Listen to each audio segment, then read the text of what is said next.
আসসালামু আলাইকুম everybody, welcome back again to my new lesson. তো আজকে আবারও আমরা আরেকটা বেসিক স্পোকেন ইংলিশ ক্লাসে আসছি। আর যারা নতুন ভাবে ইংরেজি শিখতে চাচ্ছেন, একদম সফট, কিছুই বুঝেন না কিভাবে আসলে ইংরেজিটা শেখা শুরু করবেন, কোন জায়গা থেকে শুরু করবেন, তাদের জন্য আজকের ক্লাসটা খুবই হেল্পফুল হবে। ধৈর্য সহকারে ক্লাসটা দেখবেন এবং আমি যেইভাবে দেখাবো সেইভাবে আপনি প্র্যাকটিস করবেন। ইনশাল্লাহ আপনিও ইংরেজিতে কথা বলতে পারবেন। So let's see. প্রথমে আমি এখানে লিখছি আই। আই ওয়ান্ট মানে আমি চাই। আই ওয়ান্ট আমি চাই। আ কার একটা গাড়ি। I want I want a car আমি একটা গাড়ি চাই। আই ওয়ান্ট আ পেন আমি একটা কলম চাই। আই ওয়ান্ট আ শার্ট আমি একটা শার্ট চাই। আই ওয়ান্ট আ মোবাইল আমি একটা মোবাইল চাই। আই ওয়ান্ট আ কিস আমি একটা চুমু চাই। আই ওয়ান্ট আ টেবল আমি একটা টেবিল চাই। তো এখন আসেন উই। উই ওয়ান্ট আ কার আমরা একটা গাড়ি চাই। উই মানে আমরা। উই ওয়ান্ট আ কার আমরা একটা গাড়ি চাই। উই ওয়ান্ট আ পেন আমরা একটা কলম চাই। উই ওয়ান্ট আ শার্ট আমরা একটা শার্ট চাই। We want a mobile phone আমরা একটা মোবাইল ফোন চাই। উই ওয়ান্ট আ কিস আমরা একটা চুমু চাই। উই ওয়ান্ট আ টেবল আমরা একটা টেবিল চাই। নেক্সট হচ্ছে দে। দে মানে তারা। দে ওয়ান্ট আ কার তারা একটা গাড়ি চায়। দে ওয়ান্ট আ পেন তারা একটা কলম চায়। দে ওয়ান্ট আ শার্ট তারা একটা শার্ট চায়। They want a mobile phone তারা একটা মোবাইল ফোন চায়। দে ওয়ান্ট আ কিস তারা একটা চুমু চায়। দে ওয়ান্ট আ টেবল তারা একটা টেবিল চায়। এখন হচ্ছে আরিফ এন্ড জান্নাত, অর্থাৎ দুইটা নাম একসাথে আসলে কিভাবে বলবেন। Arif and Jannat want a car. Arif and Jannat একটা গাড়ি চায়।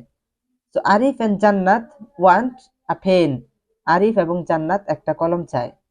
Arif and Jannat want a shirt. তো আরিফ এবং জান্নাত একটা শার্ট চায়। Arif and Jannat want a mobile phone. Arif and Jannat want a kiss.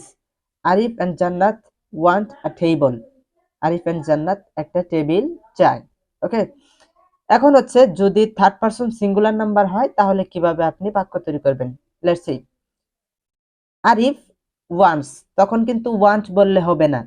যদি কারো নাম থাকে অথবা এখানে হি থাকে, হি হি অথবা সি, যদি কারো নাম থাকে যেমন আরিফ ওয়ান্টস, তখন কিন্তু ওয়ান্ট বললে হবে না। Okay. Arif wants a car Arif একটা গাড়ি চায়। Arif wants a pen Arif একটা কলম চায়। Arif wants a shirt Arif একটা শার্ট চায়। Arif wants a mobile Arif একটা মোবাইল চায়। Arif wants a case Arif একটা কেস চায়। Arif wants a table Arif একটা টেবিল চায়। ঠিক সেম ভাবে আপনি জান্নাত দিয়ে প্র্যাকটিস করবেন এবং সাকিব দিয়ে প্র্যাকটিস করবেন। নেক্সট হচ্ছে হি। তো নামের পরিবর্তে যদি নামটা পুরুষ হয়, তো পুরুষ নামের পরিবর্তে আপনি ব্যবহার করতে পারেন হি। যেমন হি ওয়ান্টস আরিফ, তো আরিফের পরিবর্তে আমরা ব্যবহার করতে পারি হি। হি ওয়ান্টস আ কার সে একটা গাড়ি চায়। হি ওয়ান্টস আ পেন সে একটা কলম চায়। হি ওয়ান্টস আ শার্ট সে একটা শার্ট চায়। হি ওয়ান্টস আ মোবাইল সে একটা মোবাইল চায়। হি ওয়ান্টস আ কিস সে একটা কিস চায়। হি ওয়ান্টস আ টেবল সে একটা টেবিল চায়। এখন হচ্ছে মেয়ের ক্ষেত্রে, যেমন এখানে মেয়ের নাম আছে জান্নাত, তো জান্নাতের পরিবর্তে আপনি ব্যবহার করতে পারেন শি। এটা হচ্ছে মেয়ে। তো শি ওয়ান্টস আখার সে একটা গাড়ি চায়। শি ওয়ান্টস আ পেন সে একটা কলম চায়। শি ওয়ান্টস আ শার্ট সে একটা শার্ট চায়।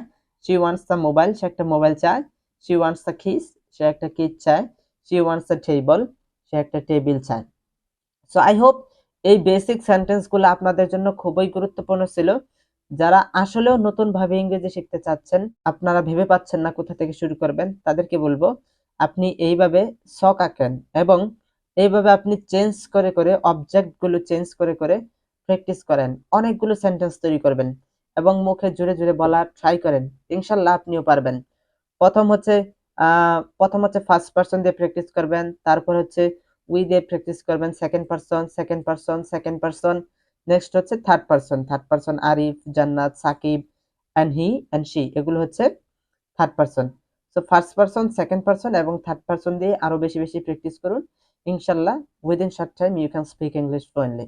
Thank you so much. I will see you very soon with another video. Allah Hafiz.